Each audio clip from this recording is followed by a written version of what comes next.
Il est l'heure. Allons-y. En juin dernier, notre chancelier, Xavier Darcos, m'a suggéré de monter un cycle de conférences données par des membres de notre Académie française. J'ai proposé ce thème « Vivre entre les langues », car nous vivons tous entre les langues, langue maternelle, langue nationale, langues anciennes, langues étrangères. Nous, à l'Académie française, défendons et illustrons la langue française, mais nous aimons d'autres langues dans lesquelles nous lisons, écrivons, rêvons et avec lesquelles nous jouons.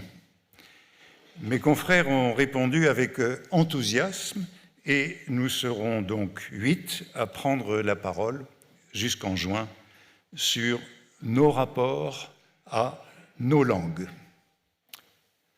En vérité, je venais de me rendre compte que j'étais professeur à l'Université Columbia depuis 40 ans, 1985, que je passe à New York entre 3 et 4 mois par an depuis 30 ans, après y avoir enseigné à plein temps une dizaine d'années durant, et que je n'avais jamais parlé des relations que j'entretiens et qui sont tout de même assez intimes avec la langue anglaise ou américaine, ce qui n'est pas tout à fait pareil. Et ce silence m'a déconcerté, j'ai voulu le briser. Il s'agira donc de mes rapports avec la langue anglaise pour l'essentiel, comme le titre a pu vous le suggérer, mais je croyais qu'on le verrait, mais on ne le voit pas. Non, il n'est plus là, mais revenez. Hein. Oui, mais revenez à l'image « It's like déjà vu all over again ». Voici donc mon titre. Je ne suis pas parfaitement bilingue, à la différence d'autres membres de ma famille, mon frère, qui a vécu longtemps à New York et à Londres et dont la femme est américaine, l'une de mes sœurs qui vit à Chicago et dont le mari est américain. Excusez-moi, j'ai encore du mal à dire états-unien ou états-unienne comme écrivaine ou autrice. Leurs enfants aussi sont totalement bilingues, mes neveux et nièces qui n'ont jamais cessé d'aller et venir entre les deux langues et les deux continents. 3 d'entre eux vivent pour le moment en France, 2 aux États-Unis, mais tous sont mobiles, comme toute la génération Y, et leur distribution entre les deux rives changera certainement. Je parle anglais avec plaisir, je compte et je rêve volontiers en anglais.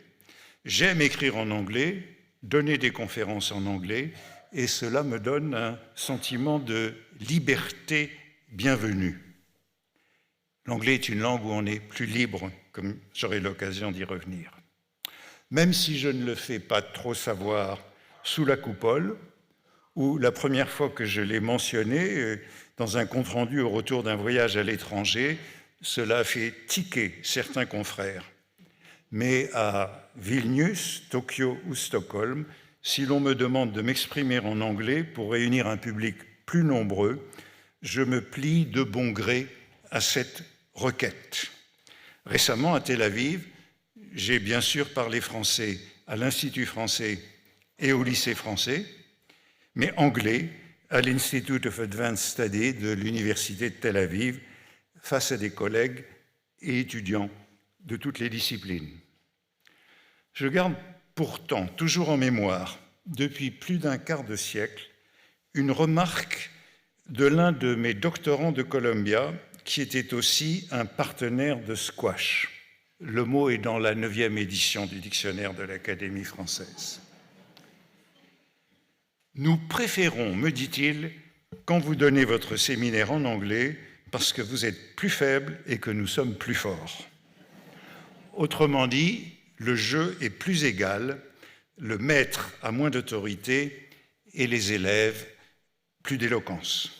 Il en résulte ce que l'on appelle a level playing field, un terrain de jeu parfaitement plat, assurant l'égalité des chances. Cet étudiant, qui me battait régulièrement sur le cours de squash, rêvait en plus de prendre le dessus en salle de cours. Né à Bruxelles, parce que ma mère était belge, mais aussitôt, dès l'âge de 2 ou 3 semaines, rentré à Londres, parce que mon père travaillait à Londres à l'époque, j'ai passé les 3 premières années de ma vie en Angleterre, sinon totalement en anglais.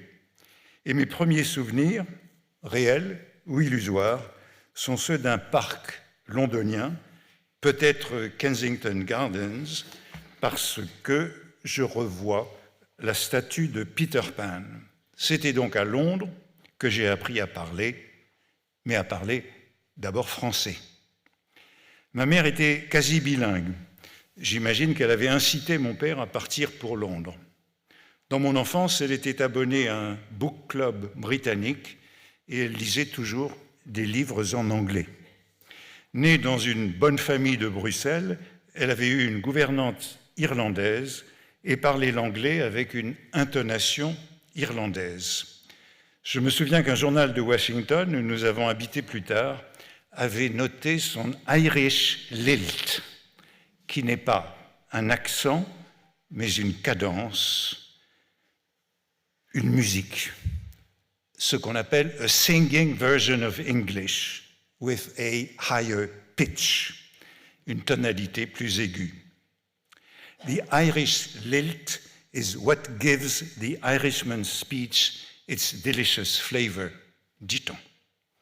Le mot lilt revient souvent dans le Spelling Bee du New York Times, jeu orthographique que je pratique pour entretenir mes neurones, et je cesse donc rarement de penser à l'anglais de ma mère.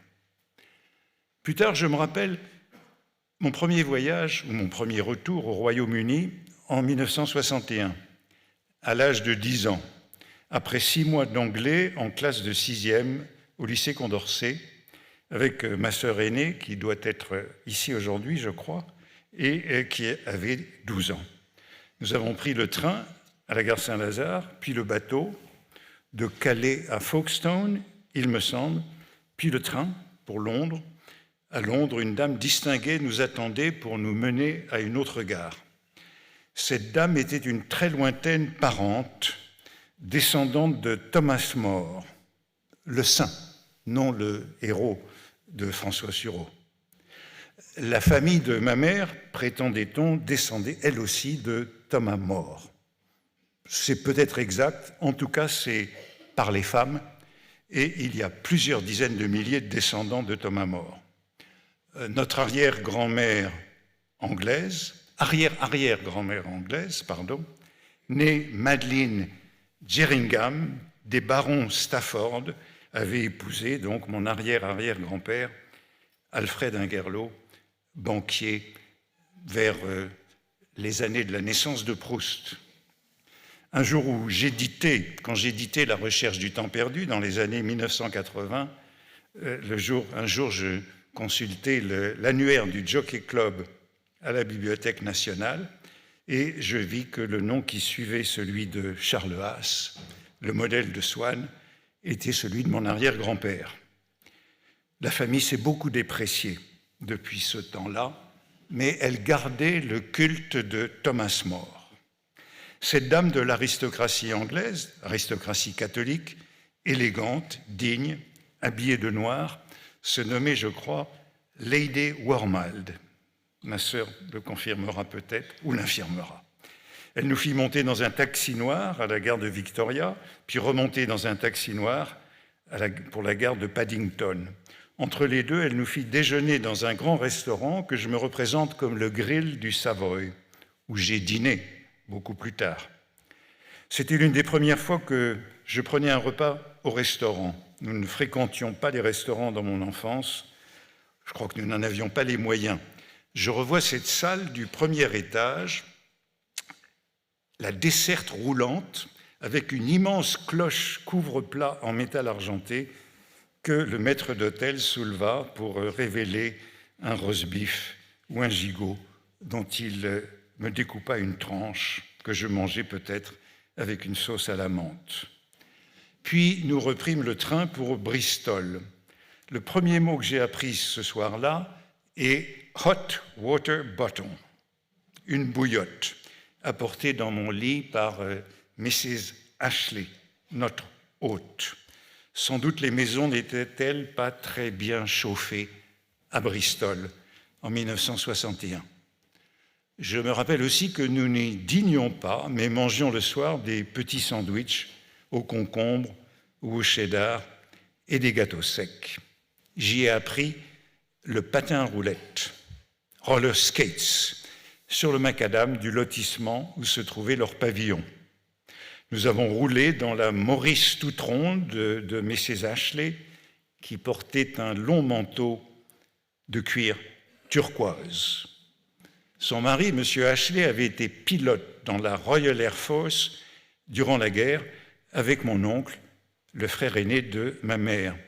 Il travaillait dans l'aéronautique où il était pilote d'essai et il serait plus tard le Deputy Chief Test Pilot du programme du Concorde. Nous sommes restés liés avec leurs enfants, Lynn et son frère, Ian, devenu coureur automobile sous le nom ou surnommé Crashley parce qu'il était casse-cou. Moi, j'en suis resté au patin à roulettes. L'année suivante, nous sommes partis pour les États-Unis, à Washington, où mon père avait été nommé à l'ambassade de France. La plongée dans la langue anglaise a été plus rude. Je garde 2 souvenirs très humiliants du jour de la rentrée des classes, de ma première matinée de 8th grade, au cours de latin et d'anglais. J'avais derrière moi 3 années de latin, que l'on commençait en 7e à mon école primaire parisienne. Le professeur était une dame âgée, ou en tout cas elle me parut telle, et handicapée. Elle arrivait sur des cannes anglaises, s'asseyait au bureau, n'en bougeait plus durant 1 heure.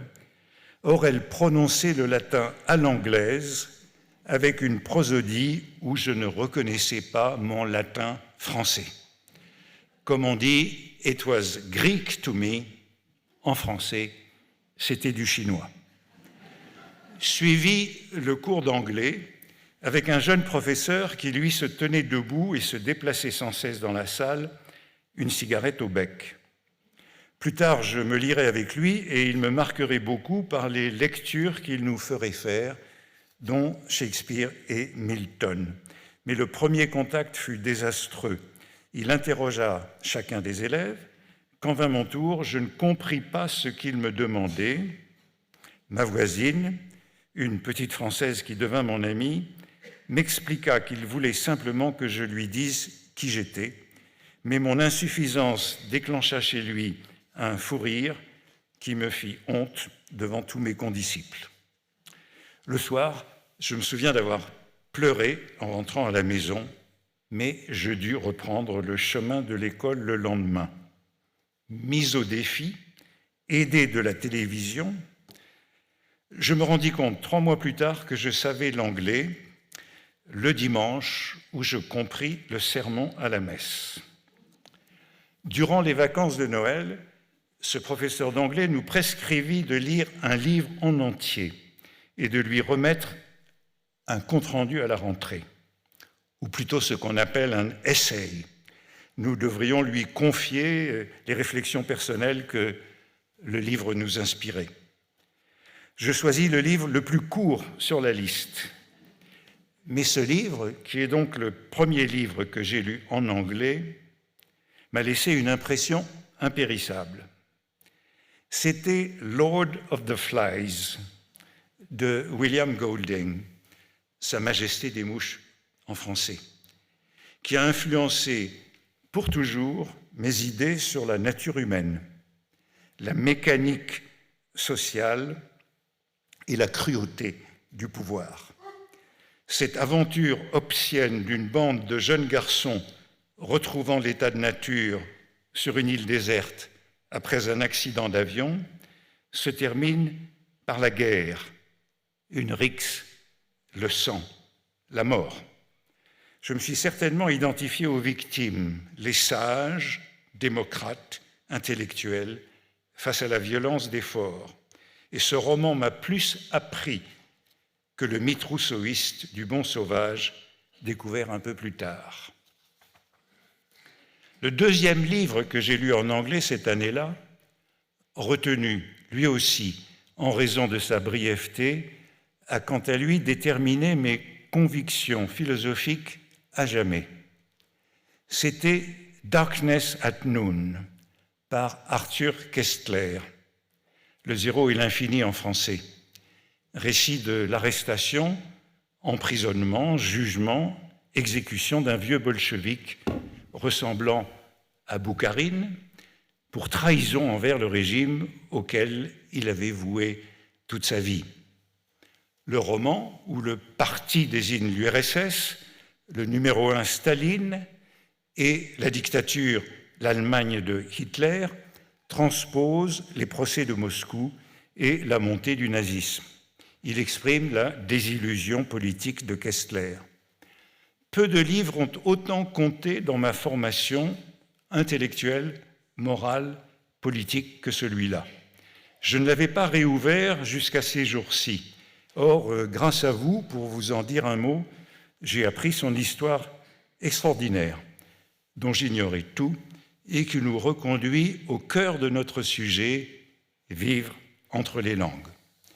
Koestler, né à Budapest, grandit à Vienne, dont le hongrois fut la première langue, tandis que l'allemand était aussi employé à la maison, avait sans doute été aussi initié au yiddish par ses grands-parents. Jeune homme, il parle couramment le français et l'anglais. Il apprend l'hébreu en Palestine dans les années 1920 et le russe en URSS dans les années 1930, puis l'espagnol durant la guerre d'Espagne. Pas de plus authentique polyglotte d'Europe centrale que cet homme-là. Après quelques articles en hongrois, il écrit en allemand jusqu'en 1940, en anglais par la suite. Darkness at Noon, rédigé en allemand à Paris en 1939 et 1940, a été traduit en anglais par sa compagne d'alors, la sculptrice Daphné Hardy, et publié à Londres dès la fin de 1940. Le titre serait d'elle, adaptant Sonnenfinsternis, éclipse de soleil, à l'aide de 2 vers de Milton dans Samson Agonistis, la lamentation de Samson aveugle. Oh, dark, dark, dark, amid the blaze of noon, irrecoverably dark, total eclipse, without all hope of day. Le manuscrit du roman, ayant été perdu dans leur fuite de Paris en mai 1940, la version anglaise est devenue le texte de base d'un des livres les plus lus du second XXe siècle, traduit dans plus de 30 langues, et Koestler dut le retraduire lui-même en allemand après la guerre et le publia sous le titre Sonnenfinsternis, Rückübertragung, c'est-à-dire retransfert, retraduction de l'anglais par Arthur Koestler. Or, une copie du manuscrit original allemand que Koestler avait expédié en 1940 à son éditeur de Zurich, qui avait fui l'Allemagne en 1933, a été retrouvée il y a quelques années, en 2015, à la bibliothèque de Zurich par un étudiant qui préparait une thèse sur Koestler. Cette version originale allemande a été publiée en 2018. Nous disposons donc, et le cas est très curieux, je me demande s'il n'est pas unique, de 2 textes allemands du même roman, tous 2 signés par l'auteur, sa retraduction de l'anglais de 1946 et désormais son manuscrit original de 1940. Or, ces 2 textes diffèrent énormément. Selon le biographe de Koestler et préfacier de la nouvelle édition, je cite, « Les circonstances avaient contraint Hardy, la traductrice, sa compagne, à travailler dans la précipitation, sans dictionnaire ni autre ressource à sa disposition, ce qu'aggravait son manque évident de familiarité avec les rouages du totalitarisme soviétique et nazi. Le texte sur lequel elle travaillait n'était d'ailleurs pas tout à fait définitif. Ainsi, nous avons découvert que la version canonique, celle que j'avais lue en 1963, était entachée de nombreuses omissions et erreurs reproduites par la retraduction de Kessler en allemand. En français, vous avez aussi le choix désormais entre deux traductions, celle de l'anglais en 1945, qui ne portait pas de nom du traducteur, mais on a appris plus tard que le traducteur était Émile Delavenay, un condisciple de Sartre, et Aaron Rudulm, qui a donné au livre un titre beaucoup plus philosophique que poétique, Le zéro et l'infini au lieu de Darkness at Noon.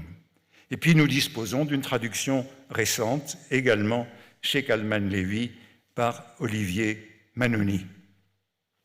Je viens de relire Darkness at Noon, toujours en anglais, dans la nouvelle traduction du manuscrit allemand de 1940.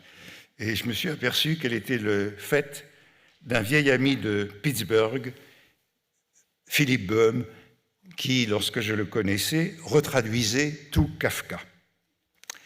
Pourtant, je dirais que bibliophile à la manière de Proust, qui chérissait les volumes mêmes dans lesquels il avait d'abord lu les œuvres, je reste attaché au mauvais texte que j'ai lu en 1963. Me replongeant dans Sa Majesté des Mouches et Le Zéro et l'Infini, mes deux premiers livres lus en anglais, deux dystopies, j'ai donc vérifié que je leur dois mes valeurs essentielles, l'agnosticisme ou même l'athéisme, la soif de liberté, sinon le libéralisme, l'hostilité à tout fanatisme, enfin l'absence d'illusions sur la nature humaine et la méfiance des utopies sociales et politiques. Mes lectures en anglais à l'âge de 13 ans me définissent jusqu'à ce jour. Plus tard, peut-être parce que lire dans une langue autre que sa propre langue nous rend plus vulnérables, plus impressionnables, sans doute parce que nous lisons moins vite dans cette autre langue, moins automatiquement, donc plus gravement, je me rappelle combien m'ont impressionné beaucoup de lectures en langue anglaise que, rassurez-vous, je n'énumérerai pas. Mais si je rédise un jour un mémoire sur les maîtres remarquables que j'ai connus, avec nombre d'entre eux, la conversation aura eu lieu en anglais. Isaiah Berlin, que j'ai connu et fréquenté à Oxford, viendra certainement tout en haut, suivi de quelques collègues de Columbia, plus âgés, des maîtres que j'ai connus quand j'y suis arrivé, tels le philosophe Paul-Oscar Christeller, le sociologue Robert Merton, l'historien Yosef Yerushalmi ou encore Edward Said. Y réfléchissant, je me rends compte que les livres lus en anglais ont laissé en moi une empreinte indélébile.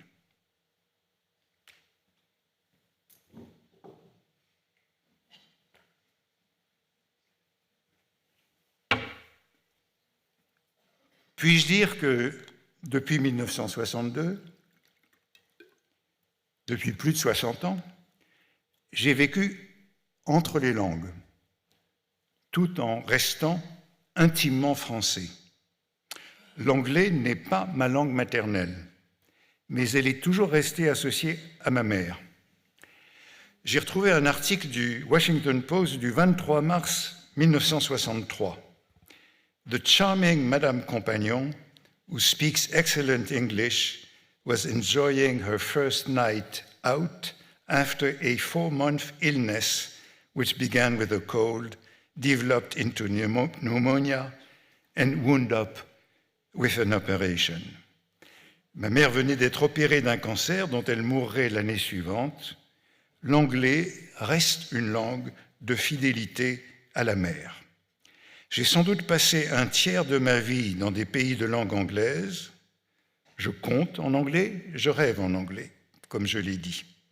J'aime, quand je suis sous la douche ou que je flâne dans la rue, me parler en anglais, langue par excellence du monologue intérieur, du stream of consciousness.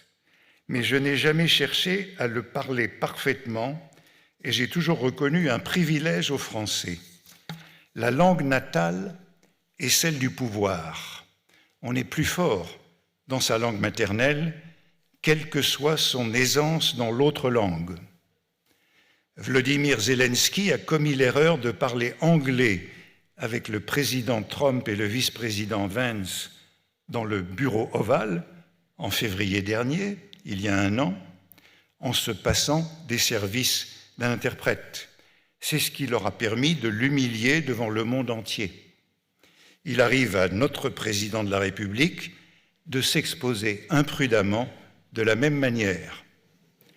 Or, il est bon d'avoir conscience de ses insuffisances, même si le français donne un gros avantage en anglais, langue dont la moitié des mots provient du français.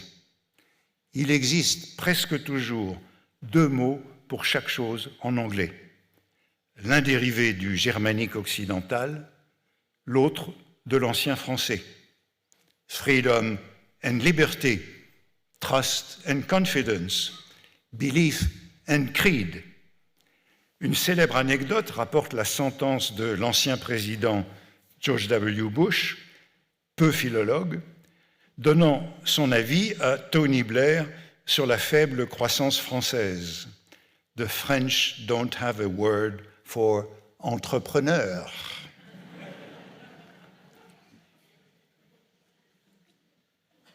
Il arrive pourtant qu'un mot irremplaçable ne me vienne pas sur la langue quand j'enseigne en anglais. L'automne dernier, donnant à Columbia un cours sur Proust, je suis parfois resté quoi? Je parlais un jour de l'adoration perpétuelle, nom que Proust donne à la première partie du temps retrouvé, la suite des réminiscences involontaires et la théorie de la métaphore. Je me suis dit que je devais expliquer aux étudiants ce rite de la liturgie catholique, mais j'ai buté sur le mot ostensoir, la pièce d'orfèvrerie qui expose l'hostie adorée. Je n'ai probablement jamais employé le terme anglais malgré une éducation catholique. Dans mon enfance, l'ostensoir n'était plus un objet d'usage quotidien. On dit en anglais « a monstrance », encore un vieux mot français, une monstrance. Consultez le dictionnaire de l'Académie. Par bonheur, quelques auditeurs libres plus âgés me tirèrent d'affaire. J'ai mieux compris mon attitude à l'égard de l'anglais en lisant durant l'automne dernier, pendant le week-end, 9e édition, le pont de Thanksgiving, les 3 volumes du Labyrinthe du monde, les mémoires de Marguerite Yourcenar. J'avais toujours imaginé qu'ayant vécu aux États-Unis de 1939 à la fin de sa vie, près d'un demi-siècle, elle parlait couramment l'anglais. Or, elle le prononçait, dit-on, avec un accent français, ou belge peut-être, à couper au couteau. Je n'ai pas trouvé d'enregistrement sur le net encore, mais j'aimerais bien l'entendre parler anglais. Elle évitait autant que possible de s'exposer à l'anglais par crainte de corrompre son français. Elle pratiquait ce que l'on nomme deliberate non-assimilation, la non-assimilation délibérée, et elle ne fit jamais aucun effort pour américaniser sa prononciation. Son cas ressemble en vérité à celui de Vladimir Nabokov, même s'il écrivait, lui, en anglais. Tous deux maîtrisaient impeccablement la grammaire, mais résistèrent toujours à la phonétique. Pour se préserver de l'anglais, Yourcenar limitait ses contacts avec les indigènes sur l'île de Mount Desert. Toute sa vie pratique était déléguée à Grace Frick, son truchement avec l'American Way of Life. Mais peut-on s'isoler d'une langue ambiante complètement ?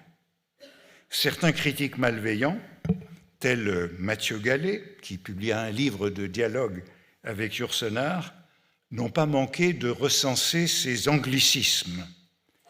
Infréquence, délusion, émuler, pattern, faire sens, make sense. Je cite Mathieu Gallet, dans le manuscrit de Yourcenar que je tape et corrige, leur dialogue, elle déclare qu'elle n'est pas opposée à l'abortion, anglicisme à la rigueur excusable après 40 ans de séjour aux USA, bien que pour une académicienne. Mais que penser de propensité, sans parler, bien sûr, des phrases bancales et emberlificotées que j'essaye de remettre sur pied. Je me demande si Grace Frick, de son vivant, ne se livrait pas à ce petit travail.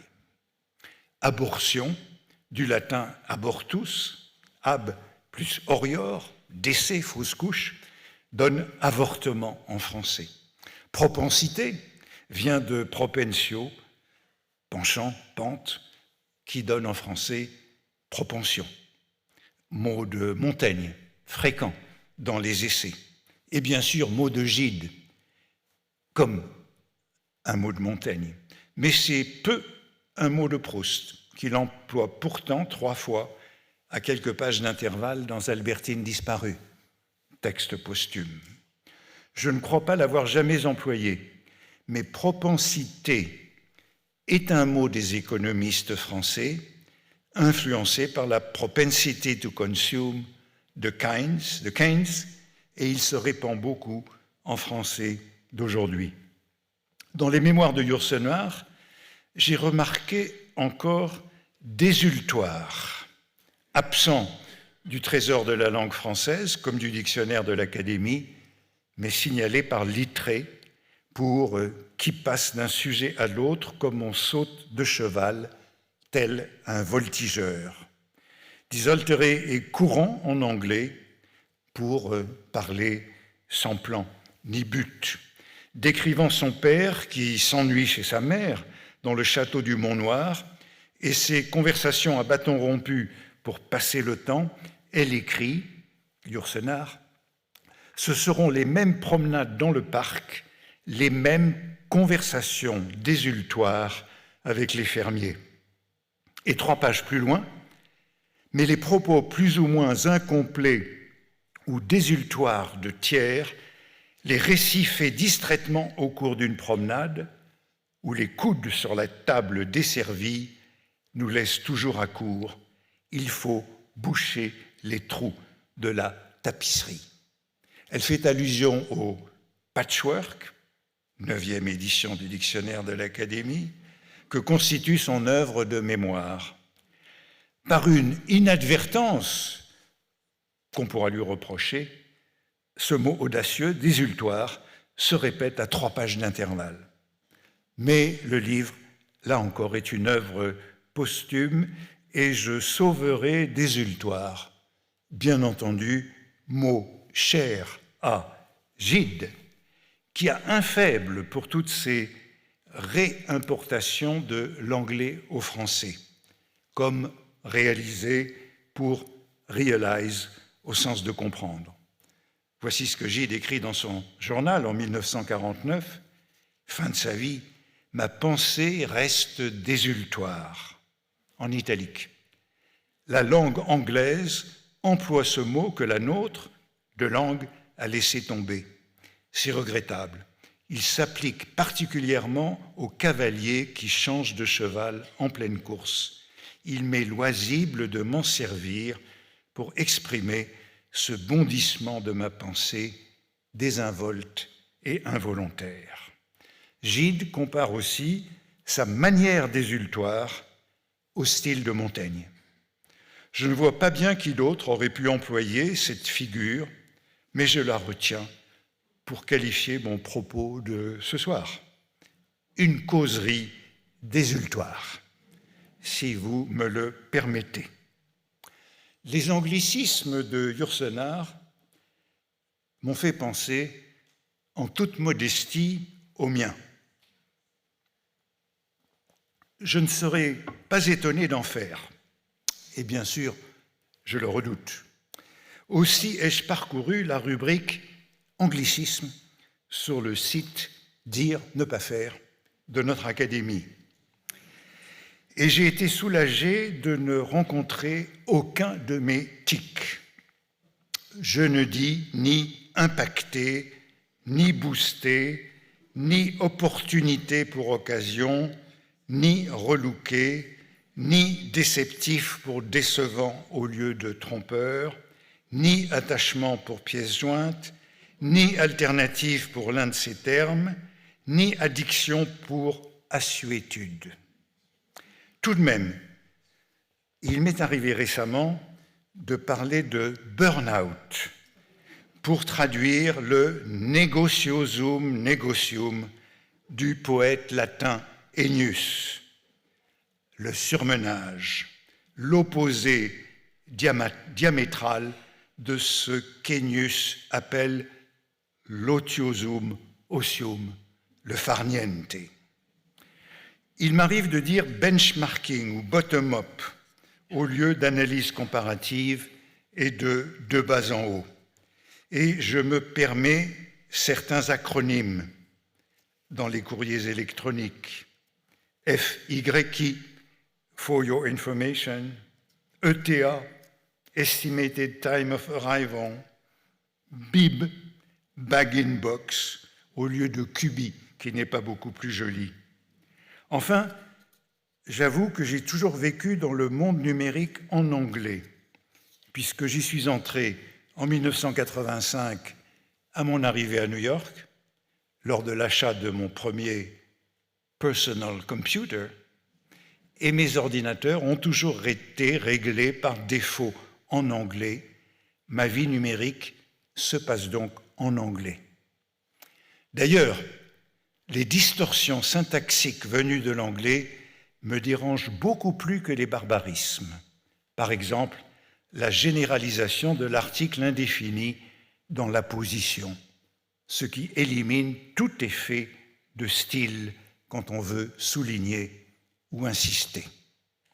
Vivre entre les langues rend plus attentif à leur contact et aux nuances dans chacune. Les vases communicants ont longtemps bien fonctionné entre le français et l'anglais, mais la circulation va désormais à sens unique. L'anglais essaime en français, mais les emprunts de l'anglais au français ont ralenti au cours du siècle dernier, puis se sont arrêtés au XXIe siècle. Entre 1900 et 1909, la première décennie du XXe siècle, 354 mots français sont entrés dans l'Oxford English Dictionary. Mais 35 mots, 10 fois moins, entre 1980 et 1989, et 2 seulement entre 1990 et 1999. Depuis 2000, aucun mot français n'a été intégré à l'Oxford English Dictionary. L'anglais n'a plus que faire du français. Parmi quelques emprunts notables du XXe siècle, citons collage en 1919, mais en français, nous disons maintenant cut-out. Notons encore coco vin, crème fraîche, nouvelle cuisine, haute couture, bikini, après-ski. La mode et la cuisine sont surreprésentées. Certaines locutions françaises font toujours leur effet en anglais. tel, comme si, comme ça. L'Oxford English Dictionary dit que l'expression est souvent accompagnée d'un Gallic gesture. On dit, je crois, 6-7 en français d'aujourd'hui. Ou tour de force, ou à propos, ou déjà vu dans mon titre. Ce sentiment qui a pour nom scientifique promnésia, l'inverse de l'amnésie et une forme de la paramnésie, mais aussi, au sens littéral, l'impression légitime de ressassement.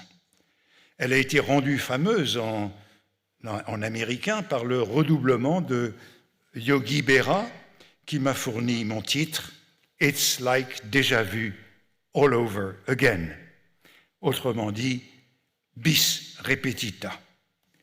Ce qu'on appelle en américain les yogi-isms sont des dictons de ce joueur de baseball, le mot figure dans la 9e édition, baseball, receveur, catcher, gérant, manager des Yankees. Il était prodigue de ces formules maladroites et en même temps heureuses. En anglais, c'est ce que l'on appelle des malapropisms, mots formés sur le nom de Mrs. Malaprop, d'après cet emprunt au français, Malapropos. Mrs. Malaprop est un personnage de la pièce de Sheridan, The Rivals. En français, c'est ce que l'on appelle des cuirs. Et les cuirs de Yogi Berra sont aussi célèbres que ceux du directeur du Grand Hôtel de Balbec dans La recherche du temps perdu, c'est-à-dire des mots d'esprit involontaires, des tautologies ou des paradoxes pris en bonne part comme des preuves de sagesse. Par exemple, « It ain't over till it's over ». C'est pas fini tant que c'est pas fini. « The future ain't what it used to be ». L'avenir n'est plus ce qu'il était. En français, on dit « c'était mieux avant ». Pour justifier qu'il ne se rende pas plus dans un restaurant où il avait ses habitudes, « Nobody goes there anymore. It's too crowded ». Plus personne n'y va, c'est trop bondé. Et cette recommandation que je respecte, « Always go to other people's funerals, otherwise they won't go to yours ». Ne manquez pas les obsèques de vos amis, sinon ils ne viendront pas aux vôtres. En anglais, j'évite ce genre de tournure empruntée au français. Toucher, c'est la vie, double entendre, esprit de corps. Ces tournures sont bienvenues chez un natif. Elles font chic, distingué dans sa bouche, mais elles ont l'air complaisantes ou même vulgaires chez un francophone. Je dirais donc promnésia au lieu de déjà vu, au risque que personne ne me comprenne, car vivre entre les langues, c'est aussi prendre soin de ne pas les contaminer. Une ou deux questions se posent encore. Vivre entre les langues, c'est aussi vieillir entre elles. Que dire de cette expérience? Puis viendra la dernière question. Mais d'abord le vieillissement. Vieillir entre les langues, c'est plutôt une expérience bénéfique. Nous savions depuis quelque temps que les polyglottes souffrent moins de la maladie d'Alzheimer. Cela vient d'être confirmé par un savant article dans la revue Nature en novembre dernier. Je cite un résumé en français. L'article révèle que le multilinguisme protège le cerveau du vieillissement. Les auteurs ont analysé les données de 86 000 personnes âgées réparties dans 27 pays européens. De ces données, un indicateur spécifique a été dégagé qui permet de traduire l'écart entre l'âge biologique, les conditions de vie, et l'âge chronologique, l'âge civil. La pratique de plusieurs langues stimule la réserve cognitive, un capital cérébral. Voilà un bel exemple d'article indéfini inutile dans une apposition. Réserve cognitive, capital cérébral, permettant à l'information de se frayer de nouvelles voies au sein des réseaux neuronaux. Autrement dit, nous faisons travailler nos neurones en pratiquant plusieurs langues. Le résultat de l'enquête sur ces 86 000 personnes est impressionnant. Le risque de démence est estimé à environ 2,11% chez les monolingues, 0,77% chez les bilingues et encore plus faible chez ceux qui maîtrisent 3 langues et plus, 0,51%. Si l'on fait une analyse longitudinale, le multilinguisme réduit de moitié le risque relatif de déclin cérébral. Un doute demeure pourtant. Apprendre une nouvelle langue ou entretenir sa pratique d'une autre langue, lequel des deux est plus efficace pour raffermir nos neurones? En attendant de le savoir et pour remédier aux effets de l'intelligence artificielle qui, elle, nous le savons, détruit notre réserve cognitive, je vous conseille d'apprendre le chinois et aussi de parler l'anglais. Et nous deviendrons peut-être tous immortels. Reste, même pour les 10 immortels, la dernière question, la question terminale. Comment meurt-on entre les langues après avoir vécu entre elles? Les dernières paroles, les ultima verba, dans quelle langue les prononcera-t-on? Quelle est la lingua nova des polyglottes? Comme on dit la vita nova pour la dernière vie. Quelle langue vient en dernier? Une petite recherche qu'à la vérité je m'accuse d'avoir omise quand j'ai écrit La vie derrière soi, porterait sur les langues dans lesquelles sont morts ont exprimé leurs derniers mots quelques écrivains dont l'œuvre a été composée dans une langue autre que la leur. Joseph Conrad se serait écrié avant de mourir « What about the flag ?» Et le drapeau. Inutile de nous demander à quel pavillon songeait cet ancien marin, car la phrase est manifestement apocryphe. Elle rappelle de trop près une remarque de Jukes, le second dans Typhoon, alter ego de l'écrivain. « Queer flag for a man to sail under, sir. What's the matter with the flag? Inquired Captain McQueer. Seems all right to me. » Leur navire vogue alors sous pavillon siamois. Cocasse tout de même de se balader sous un pavillon pareil. Trouvez pas, capitaine? Qu'est-ce qui lui manque à ce pavillon? Demanda le capitaine. Je le trouve tout à fait correct, moi. C'est la traduction d'André Gide. Après une enfance polonaise, une déportation en Russie, une fugue en France, une carrière dans la marine marchande britannique, Conrad a écrit en anglais alors qu'il parlait mieux le français. C'est donc un cas d'école intéressant. Et il s'est interrogé sur le fait d'avoir écrit en anglais plutôt qu'en français. Le français, écrire en français, lui faisait peur. Had I been under the necessity of making a choice between the two, and though I knew French fairly well and was familiar with it from infancy, I would have been afraid to attempt expression in a language so perfectly crystallized. Si j'avais dû choisir entre les deux, et bien que je connaisse le français et que je le connaisse depuis mon enfance, j'aurais eu peur de tenter de m'exprimer dans une langue parfaitement cristallisée. Le français peut faire peur, comme un objet précieux, la haute couture, l'orfèvrerie, alors que l'anglais est une langue de pacotille.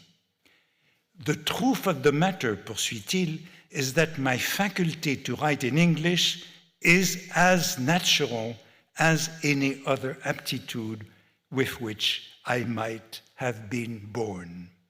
Ma capacité à écrire en anglais est aussi naturelle que n'importe quelle autre aptitude innée. Autrement dit, Conrad n'a pas choisi de parler anglais, c'est l'anglais qui l'a choisi. If I had not written in English, I would not have written at all, ajoute-t-il. On a un témoignage très intéressant d'un sculpteur américain pour lequel il a posé en 1915 et qui nous parle justement de son accent, comme celui de Yourcenar ou de Nabokov. He spoke a curious English. His accent was entirely his own. As we talked, he would invariably break into French, for he had spoken French before he learned English. Donc il avait un accent qui était tout à lui et dans la conversation, il passait souvent au français qu'il parlait plus couramment. Le sculpteur lui a donc demandé pourquoi il avait écrit en anglais et non en français. I asked him, since he spoke French so fluently, why he didn't write in French. Ah, he said, to write French, you have to know it. English is so plastic. If you haven't got a word you need, you can make it. But to write French, you have to be an artist like Anatole France. Ah, pour écrire en français, il faut connaître le français. L'anglais est malléable. Vous pouvez toujours inventer un mot. Vous voyez que c'est la préciosité du style d'Anatole France qui a empêché Conrad d'écrire en français. Il n'a pas osé, tandis qu'en anglais, on se sent à l'aise, on entre en anglais sans effraction. Le français est trop exquis. Écrire en anglais, c'est de tout repos. Mais la question terminale, quels ont été les derniers mots de Conrad? Dans le livre le plus célèbre, je crois, de Conrad, Heart of Darkness, au cœur des ténèbres, la fiancée de Kurtz demande à Marlowe quels ont été les derniers mots de Kurtz. The last word he pronounced was your name, répond Marlowe. Le dernier mot qu'il ait prononcé, ce fut votre nom. Or, Marlowe ment. Quelques pages plus haut, nous avons lu les Ultima Verba de Kurtz. The horror, l'horreur, l'horreur. Horreur dont ni Marlowe ni le lecteur ne sauront rien, comme les derniers mots de Conrad. Tous ces écrivains qui ont vécu entre les langues, dans quelle langue sont-ils morts? Dans quelle langue mourrai-je? J'aimerais connaître les derniers mots de Beckett. What's this? Ou qu'est-ce que c'est? Aurait-il dit à une infirmière peu avant de trépasser. Mais ni la langue, anglais ou français, ni l'anecdote ne sont certaines. Nabokov serait mort en anglais et non en russe. A certain butterfly is already on the wing, aurait-il proféré. Un certain papillon a déjà pris son envol. Mais cette sentence définitive attribuée à ce collectionneur de papillons me paraît trop belle pour être vraie. De fait, d'autres derniers mots de Nabokov ont été rapportés par sa femme, Vera. I am glad I am going to die. I wouldn't want to live forever. Je suis content de mourir, je ne voudrais pas vivre pour toujours. une vraie parole d'immortel, celle-là. Kestler, dont j'ai parlé, et sa troisième femme, Cynthia Jeffries, se sont donné la mort en 1983. Il souffrait de Parkinson et de leucémie. On lui reprochera d'avoir entraîné sa femme dans ce double suicide. Sa dernière lettre, ou farewell note, est rédigée en anglais, bien entendu, et elle fait allusion à ce qu'il appelle l'oceanic feeling qu'il espère éprouver au-delà de la mort, ce qui m'a fait me rappeler qu'en effet, cette notion de sentiment océanique, je l'avais découverte dans Darkness at Noon, où elle est aussi une expérience du Roubachov, le héros du zéro et l'infini. Ce sentiment océanique, dit-il, m'a souvent soutenu dans les moments difficiles et me soutient encore aujourd'hui, tandis que j'écris ces lignes. On aimerait connaître les derniers mots de Paul Celan, de Tchernovitz en Bucovine, alors en Roumanie, aujourd'hui en Ukraine, germanophone, traducteur de l'allemand en français, poète en langue allemande, qui écrit aussi en hébreu et qui se donne la mort en avril 1970 en se jetant dans la Seine sans note d'adieu. Contrairement à la légende, il n'y a pas de dernier poème, pas de mot final, mais le silence du témoin. Quelques vers d'Henri Michaud serviront d'épitaphe. Partir, de toute façon partir, le long couteau du flot de l'eau arrêtera la parole. On attribue à Cioran des déclarations conformes au désespoir et à la lucidité de son œuvre. Ce n'est pas la peine, ou j'ai raté ma vie, en français. Mais ces mots me semblent improbables, car il souffrait de démence. Enfin, et pour finir,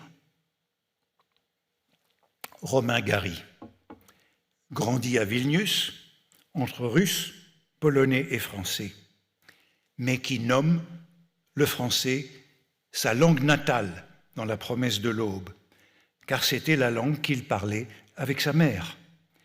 Je cite, « Elle connaissait notre langue remarquablement, avec un fort accent russe, comme Nabokov. Il est vrai, dont je garde la trace dans ma voix jusqu'à ce jour. Elle n'avait jamais voulu m'expliquer où, comment, de qui, à quel moment de sa vie, elle l'avait apprise. Plus tard, à Varsovie, dit-il, 5 fois par semaine, je prenais le tramway et me rendais chez un excellent homme qui s'appelait Lucien Dieu-le-veut Colec et qui m'enseignait ma langue maternelle. Dès cet âge, poursuit-il, il va sans dire que je n'écrivais pas en russe ou en polonais, j'écrivais en français. Nous n'étions à Varsovie que de passage, mon pays m'attendait, il n'était pas question de me dérober. J'admirais beaucoup Pouchkine, qui écrivait en russe, et Mickiewicz, qui écrivait en polonais, mais je n'avais jamais très bien compris pourquoi ils n'avaient pas composé leurs chefs-d'œuvre en français. Ils avaient pourtant l'un et l'autre reçu une bonne explication et ils connaissaient notre langue. Ce manque de patriotisme me paraissait difficile à expliquer. Le français, c'est donc pour lui la langue de la patrie, ou de la matrie, la langue de la mère, substitut du père absent. La France est ce qu'il y a de plus beau au monde, disait sa mère, c'est pour cela que je veux que tu sois un Français. Et Gary ne s'est jamais remis de ce commandement maternel. Avant de se donner la mort, en décembre 1980, et vous remarquerez que les suicides semblent tout de même disproportionnés parmi les écrivains qui vécurent entre les langues. Il écrit une lettre d'adieu, que je cite. « Jour J. On peut mettre cela évidemment sur le compte d'une dépression nerveuse. Mais il faut alors admettre que celle-ci dure depuis que j'ai l'âge d'homme et m'aura permis de mener à bien mon œuvre littéraire. Alors, pourquoi? Peut-être faut-il chercher la réponse dans le titre de mon ouvrage autobiographique, « La nuit sera calme », et dans les derniers mots de mon dernier roman, « Car on ne saurait mieux dire. Je me suis enfin exprimé entièrement. » Mais ces vrais derniers mots concluent le manuscrit de Vie et mort d'Émile Ajar, envoyé à Claude Gallimard le jour de son suicide. Je me suis bien amusé. Au revoir et merci. En français, dans le texte. Merci.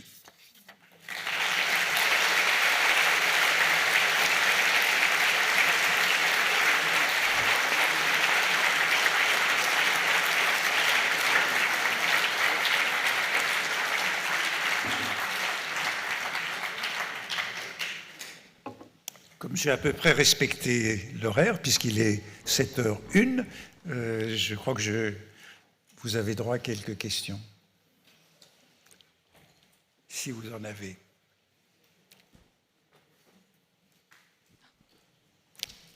Bonsoir, merci pour ces éléments. Où êtes-vous? Où êtes-vous? Je suis dans l'escalier. Au trait... Où? Ma question est au... parce que le micro est allé vers moi. Ma question est au trait de l'humour.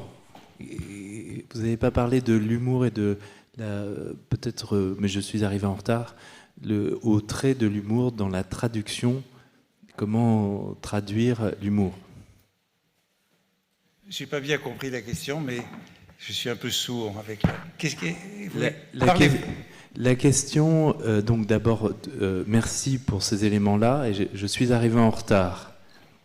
Donc peut-être que vous n'en avez pas parlé, mais c'est vrai que à force de rêver ou de penser ou voire de mourir dans sa langue, une des difficultés, c'est la traduction de l'humour. Et à faire rire, il faut bien choisir. Et dans quelle langue, selon vous, vous préfériez faire rire?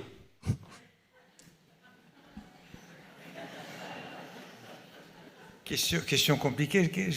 Sur l'humour, dans quelle langue est l'humour? J'ai toujours pas bien compris la question. Comment? Comment? Si vous avez votre meilleur ami devant vous, préférez-vous lui raconter une histoire humoristique en français ou en anglais? Ah oui. Vous préférez qu'on parle plutôt dans quelle langue on rit que dans quelle langue on meurt, c'est ça? Oui, je ne me suis pas posé la question, mais vous aurez remarqué que j'ai placé quelques blagues en anglais. Donc, l'anglais est en effet une langue qui se prête bien au rire, mais je crois le français aussi. On rit dans toutes les langues. Le rire est le propre de l'homme.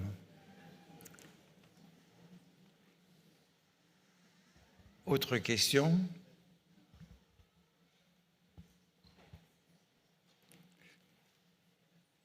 N'ayez pas peur.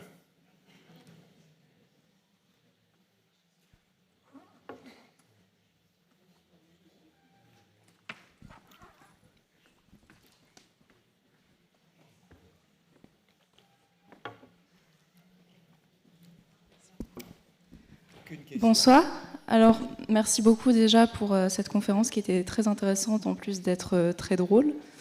Ma question serait par rapport au rapport qu'on a avec sa langue maternelle, c'est-à-dire que c'est celle qui nous donne des fois le plus de pouvoir, comme vous le disiez.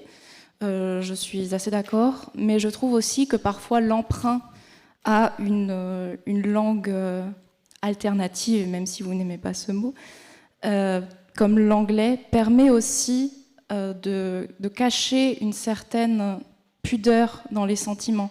Je sais par exemple que lorsqu'il s'agit de s'exprimer en amitié ou en amour, il est plus évident, et notamment pour ma génération, de s'exprimer par exemple en anglais plutôt que dans sa propre langue. Est-ce que sa propre langue maternelle, du coup, ça n'est pas à la fois avoir un certain pouvoir entre les mains, mais aussi, paradoxalement, présenter une certaine vulnérabilité à l'autre.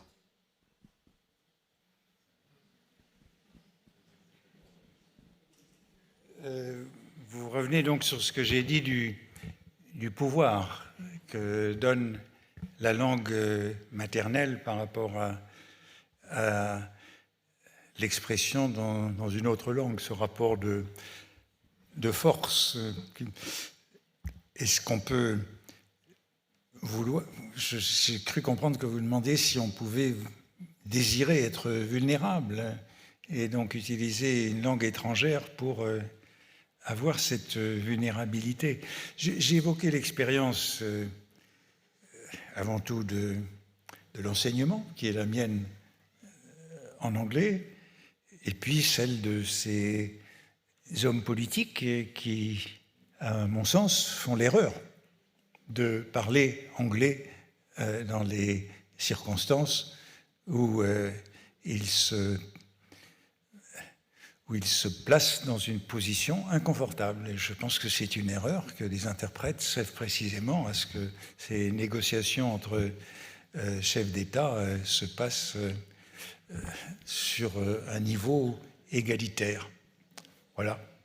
Maintenant, dans les autres circonstances de la vie, on peut évidemment beaucoup jouer avec le plus et le moins de force que l'on a dans une langue ou dans une autre. Tous les jeux sont possibles. Le français était la langue du langage diplomatique.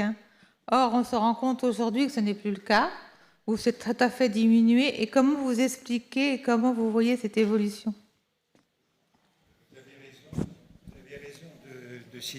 avez raison de signaler que le français a été pendant très longtemps la langue diplomatique par excellence, qu'elle ne l'est plus dans un monde, en effet, dominé par la langue anglaise. Je crois que nous n'y pouvons pas grand-chose. Il est de fait que le départ du Royaume-Uni de l'Union européenne n'a pas changé la présence de l'anglais comme langue d'échange entre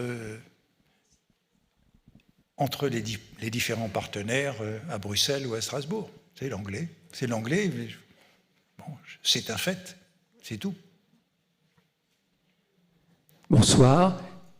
Oui. J'ai le souvenir d'un comédien français, je crois que c'était Jean-Louis Trintignant, qui disait, lorsque je joue en langue italienne, je ne suis pas le même.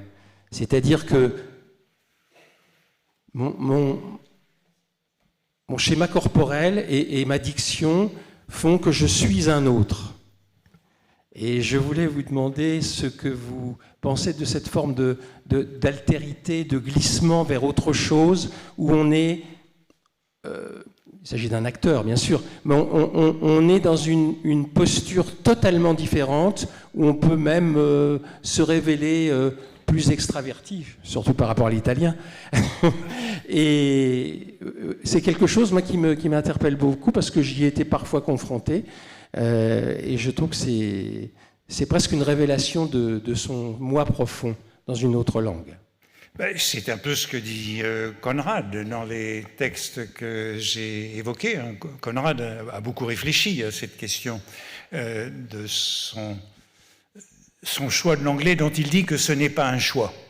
Il n'a jamais choisi l'anglais, l'anglais s'est imposé. Donc il n'a jamais choisi l'anglais, mais il est clair que ce qu'il dit, c'est que cette malléabilité de l'anglais lui permet une liberté qu'il n'aurait pas en français.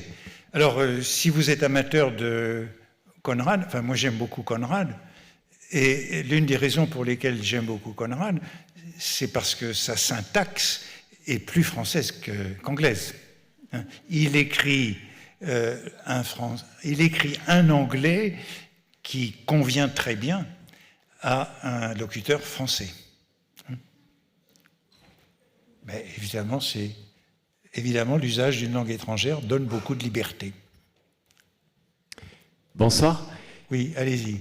Je vous crois. J'ai deux questions. La première, pourquoi avez-vous choisi la tour de Babel comme illustration? Et est-ce qu'il y a une langue babélique prochainement, et quelle serait-elle?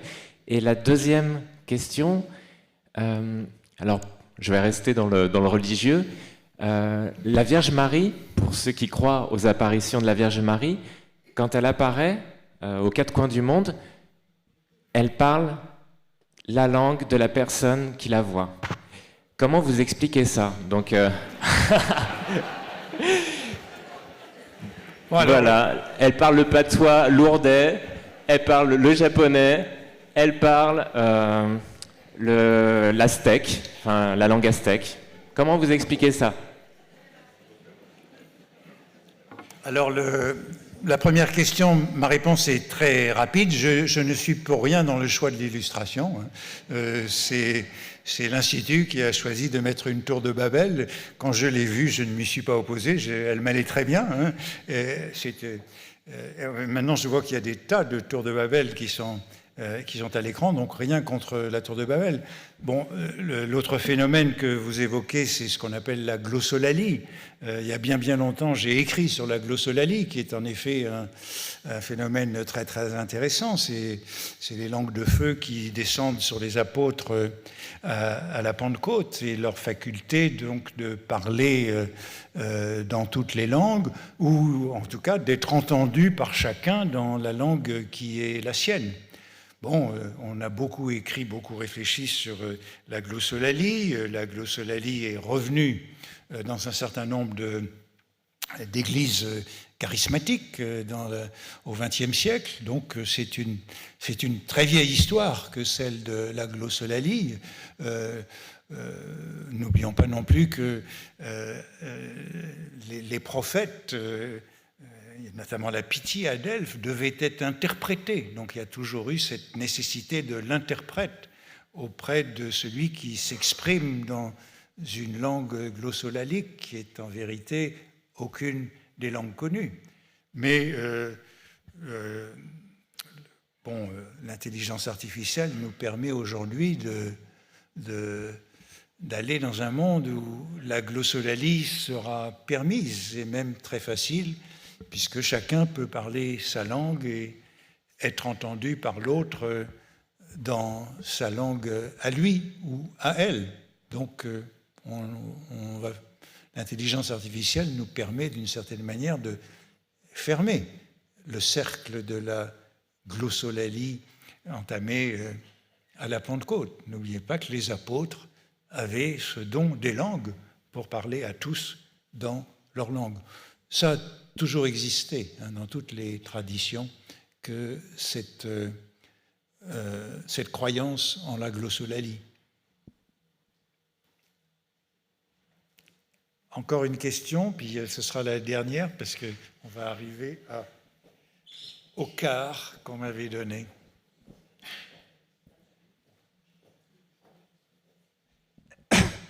Il y a deux auteurs du XXIe siècle qui ont entretenu comme ça un rapport avec deux langues dont vous n'avez pas parlé. C'est Milan Kundera et Hector Biancotti. Milan Kundera et Hector Biancotti, qui ont l'un et l'autre, à ma connaissance, lorsqu'ils ont eu du succès en France, réécrit leurs livres en français. Donc pour le second, qui je crois a été académicien, que vous avez peut-être donc connu, que sait-on en fait de leur rapport à cette histoire-là, que j'imagine très complexe? Est-ce qu'il y a un point de culpabilité par rapport à une langue abandonnée, de dette par rapport à une nouvelle langue? Que sait-on de ces deux cas-là? Alors, de Kundera, j'en sais un peu, j'avais prévu, j'ai coupé un paragraphe sur Kundera comme je vous parlais, mais de Biancotti, à la vérité, je ne sais pas. Je n'ai pas regardé le cas de Biancotti. Kundera, ce que je sais, c'est qu'il a écrit son œuvre à partir d'un certain moment en français. Donc il est passé au français pour l'écrire. Et je sais aussi qu'il a fait il est intervenu dans les traductions énormément, là aussi à partir d'un certain moment, dans les traductions de ses œuvres en français, reprenant la main sur ces traductions. Mais à vrai dire, je n'en sais pas beaucoup plus. Il y a beaucoup d'écrivains qui ont écrit dans d'autres langues. J'ai évoqué quelques cas que j'ai lus un petit peu dans les derniers temps.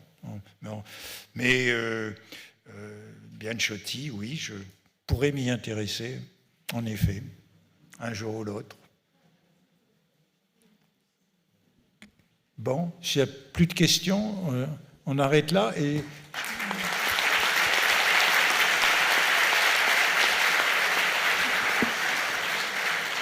Monsieur Compagnon a encore quelques instants et peut signer des ouvrages, si vous le souhaitez, qui sont ici.